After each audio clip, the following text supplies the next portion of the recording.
This is Top 30. Coming up, a new report shows that chasing the perfect selfie may be extremely dangerous. We break down the facts and myths about head lice. And these surfers are competing to see who will be top dog. Hi there, welcome to the show. I'm Kristen Smith, and here are 30 things you need to know right now. If you're traveling for Thanksgiving and need to book a flight, the time is now. I mean, right now. According to data from the travel booking app Hipmunk, booking a flight this week will save you an average of 23%. So during the week of October 1st, the average cost of a round-trip ticket is $387. But after this week, the average cost jumps more than $100. And if you wait until the week before Thanksgiving, average ticket prices hit $500. Major cities also tend to have pricier flights, so booking early is especially important. And if you're flying to San Francisco, Hipmunk says it's the most popular Thanksgiving destination. So book quickly, because after this week, flights average about $568. And here's two more tips for you. One will really save you some money, and the other will really cost you. Flying to your destination on Thanksgiving Day will net you some serious savings, but flying out the day before Thanksgiving is the most expensive. All right, some more headlines for you. The FDA seized more than 1,000 documents in a surprise raid this week from Juul Labs, the leading e-cigarette maker. Officials are digging into their marketing practices to find out if they're targeting young kids and teens. Seems plausible. There was a 900% increase in high school-aged e-cigarette users between 2011 and 2015. And the Roseanne spinoff, minus Roseanne Barr, premieres later this month, and we've got your first look at the Connors. I thought we should talk about a game plan for Halloween, Thanksgiving, and Christmas. I say we follow the Connor tradition, spend every dime we have on Halloween, and then we have nothing to be thankful for or buy gifts with. And finally, a couple had been saving some extra cash for Utah football games until one day the wife found the $1,060 in the family's shredder machine. The culprit? Their 2-year-old son. His dad joked that he's grounded from all fun. That's an expensive way for those parents to find out they need a new hiding spot. All right, now let's go to the New York Stock Exchange for our Fox Business Minute with Susan Lee. Susan, it looks like we haven't seen the last of Toys R Us. Yeah, that's right, Kristen. You haven't seen the last of Jeffrey the Giraffe. Toys R Us is staging a comeback. The Fallen from Grace toy store company abruptly canceling its bankruptcy auction and will now dip its toes back into the business with a wholesale venture called Jeffrey's Toy Box.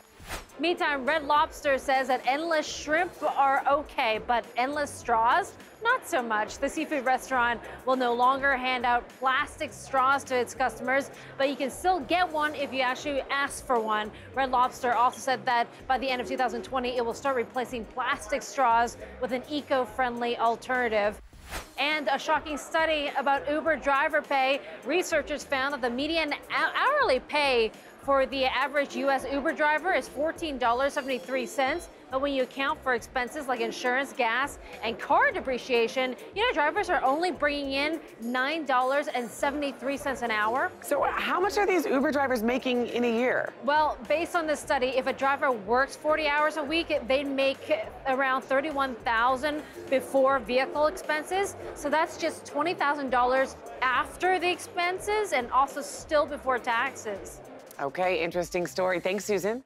Also joining us, Danielle Knox from Fox 35 Orlando. She has what you need to know today. So, Danielle, I hear what foods you eat can affect your mood. Well, Kristen, an interesting study here. Eating a Mediterranean diet may help prevent depression. Researchers in England analyzed more than 40 studies on the benefits of the Mediterranean diet. They found a link to people having a better mood. The diet is plant-based with an emphasis on fish, poultry, grains, and olive oil. Some chemicals in your home could be making your cat sick. PFAs are commonly used in upholstery and carpeting to repel water and oil. Researchers found the higher the levels of these chemicals in a cat's blood, the higher their risk for an overactive thyroid. That can lead to kidney disease and failure, as well as heart disease and high blood pressure in cats. Well, want to improve your health and digestion? Take a nice walk after you eat.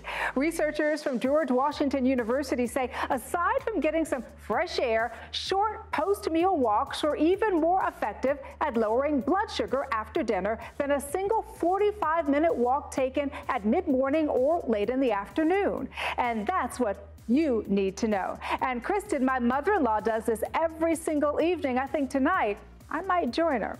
Let's go back to you. You know, that's not a bad idea. Thanks, Danielle. Don't go anywhere. We have more things you need to know coming up.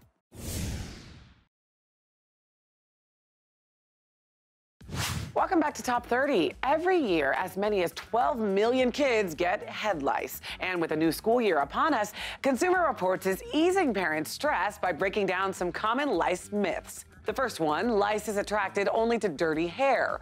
Not true. Freshly shampooed hair is just as susceptible. Many believe lice spreads by jumping, flying, or via shared objects like pillows and movie theater headrests. The truth is, lice can't fly, they crawl. And since they can't survive long away from the head, the only way they spread is through direct head-to-head contact.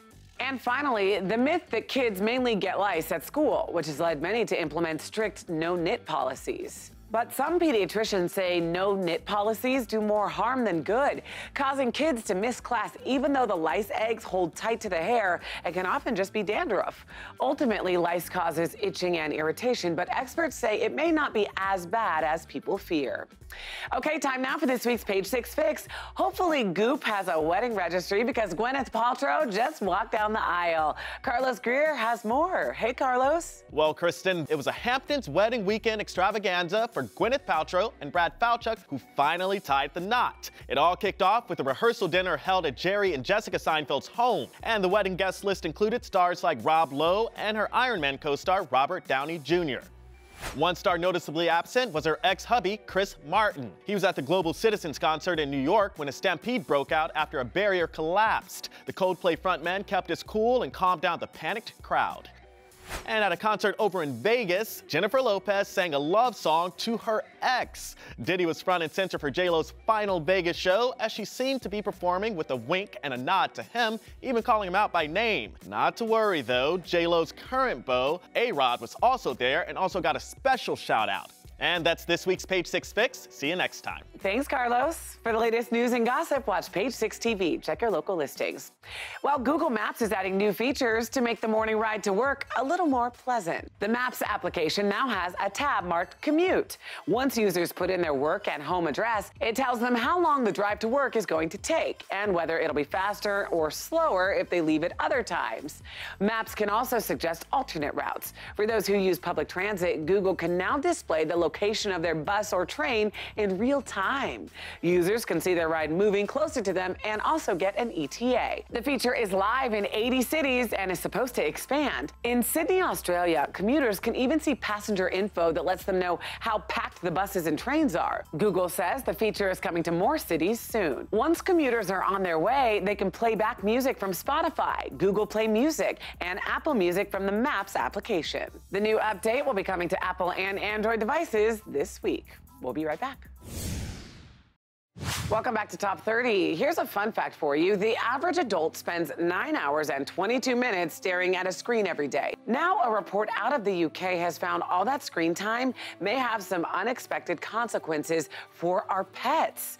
With more, we're joined by veterinarian Dr. Courtney Campbell. That's right. Extra screen time may not only be bad for your eyes, but could be bad for your pets as well. The strength of the bond that you have with your pet may be a major factor. As more people tune into their cell phones instead of their pet, that bond they have with their furry family member may become strained, and important training sessions can be lost. Dogs, and to a lesser degree cats, may constantly check in with their pet parents on what to do next. And if your input is unavailable, they may misbehave or become a little depressed. So misbehaving is one thing, but how can you tell if your dog's depressed? That's a great question. Listen, the depressed dog will look lethargic. They won't eat and they don't really want to interact. Essentially, they may just look bummed out. But keep in mind, if the dog is not eating, then it's probably time to see a vet. The best way to beat boredom and depression is to find new and fun activities to do with your dog. Find new places to walk or even a new toy to play with. As a doctor, the time I see pet parents spend with their pets is an important time for a health check. I'm watching to see how they move, if they're limping, if they ate and drank well, and if they're gaining weight, and what's new about their behavior, and maybe are their eliminations actually normal? So try to use your time with your pet as a cell phone detox. Spend time with your pet working on fun skills or new exercises or looking at important health parameters. But most of all, when you put your phone in your pocket, you can just enjoy the magic of that wonderful human-animal bond. Okay, well, I guess it's time to put the phone down. Thanks, Dr. Courtney. Moving right along, both music and lighting can influence your happiness at home, which is why I have today's Top 30 steal, a set of 2 Acoustic Research Heartland wireless speaker lanterns at a special 39% discount. These speaker lanterns add style to any room or outdoor space. You can play music wirelessly from your smartphone or tablet using Bluetooth, and you can even pair the 2 speakers together for true stereo sound. The built-in rechargeable battery offers up to 12 hours of playback. And my favorite part, they have LED candle lights that really set a calm and cozy mood. And they're weather resistant, so you can keep them anywhere. The Acoustic Research Heartland wireless speaker lanterns retail for $80, but today you can buy them for just $49. That's a 39% discount. And you can get these right now at morningsave.com while they last. In today's hometown stories from Fox 29 Philadelphia, Nicholas Lowry was driving on Route 309 in Pennsylvania when one of the tires on his car completely blew out. He got a lift home from his dad and called AAA, but when they got back to the car, they found it propped up by a makeshift jack. The tire was gone. They thought it was stolen, but a stranger, Michael Moore, was on his way home from church when he saw the roadside scene. Michael removed the tire, went to a nearby auto body store, and put a brand new tire on the car.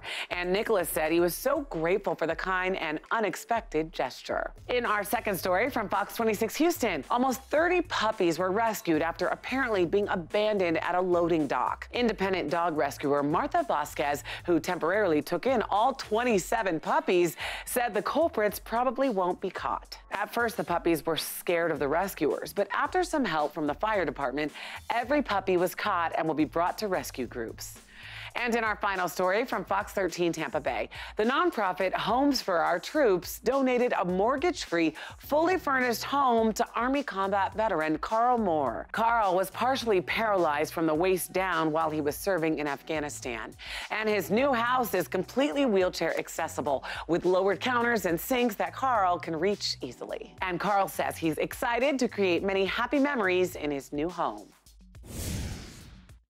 Welcome back to Top 30. Did you know the average millennial will take some 25,000 selfies in their lifetime? Too bad that narcissistic fact may kill them. A new report in the Journal of Family Medicine and Care found between 2011 and 2017, 259 people reportedly died while chasing the perfect shot. Average victims were just under 23 years old, mostly male, and almost half hailed from India. The most common form of so-called selficide, drowning. Being hit by traffic, namely a moving train, followed, while falling came third, whether from an English cliff or into the raging waters of the Potomac. While some were killed by animals or electrocution, the U.S. led in gun-related selficide.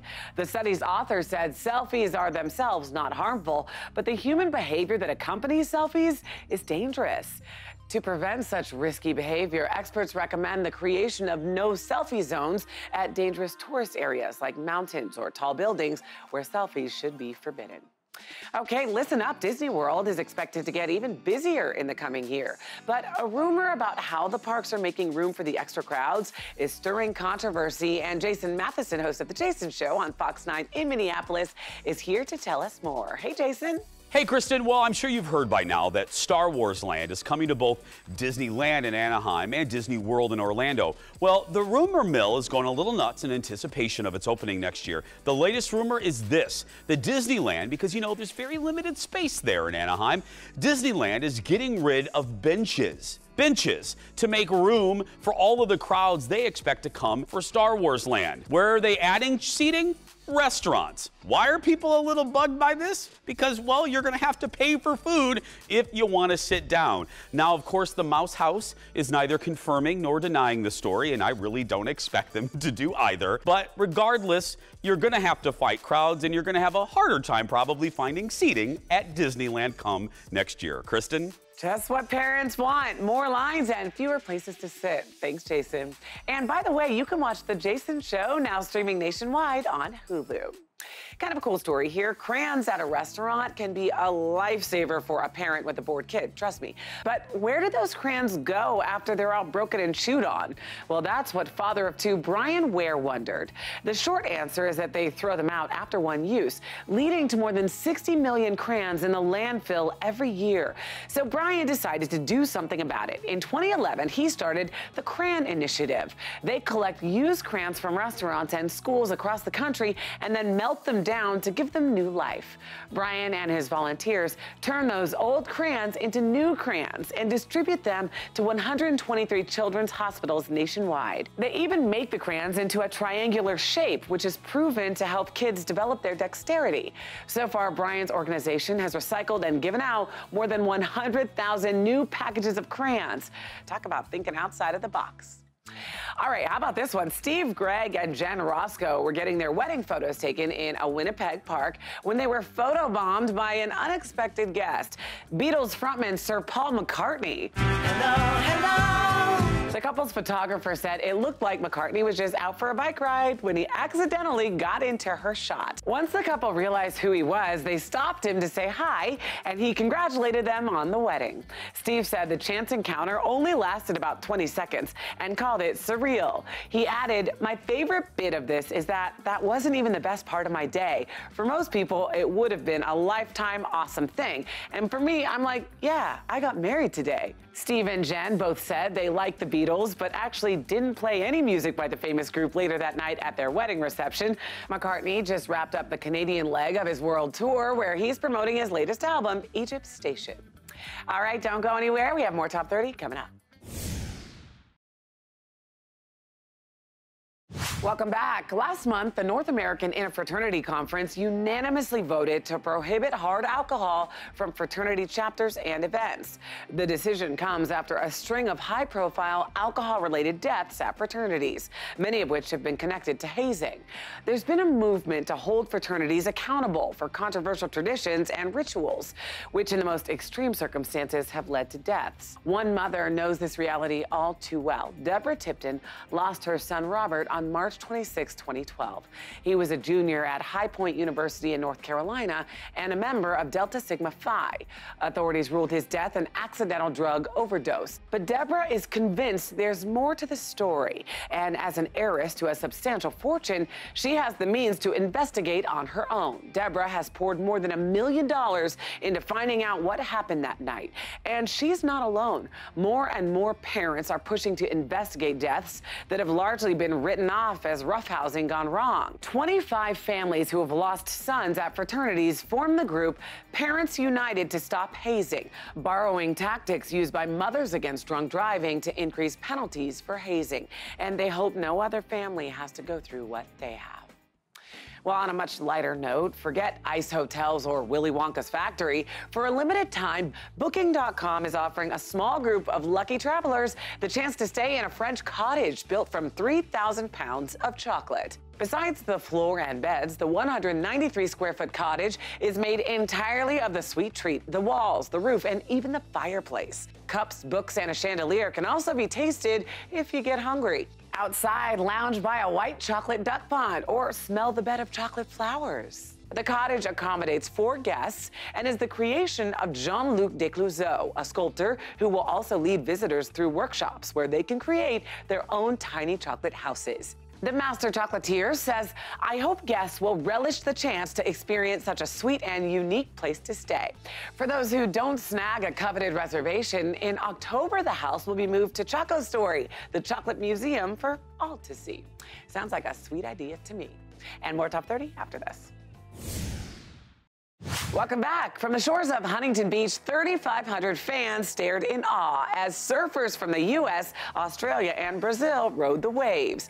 But it wasn't humans hanging 10, it was their dogs hanging 20 as they competed for glory at the annual Surf City Surf Dog Competition. Surfers of all sizes, from Chihuahuas to Pit Bulls, showed off their balancing skills in 4 event categories. Handler and owner launched heats had dogs pushed into the robust waves. Pro pooches competed competed in a shredder division, and tandem heats had dogs riding their board alongside humans or other dogs. Besides fun, the competition was also for a good cause, benefiting canine charities like Barks of Love and the Orange County SPCA. In its 10th year, Surf City Surf Dog wasn't the only one celebrating. Its home, the Huntington Dog Beach, just marked its 20th anniversary, which is a heck of a long time in dog years. And a pretty tubular way to end our show. Thank you so much for joining us. Here's what's coming up on the next Top 30. We sit down with Scott Rogowski from HQ to get his take on stories people can't stop talking about.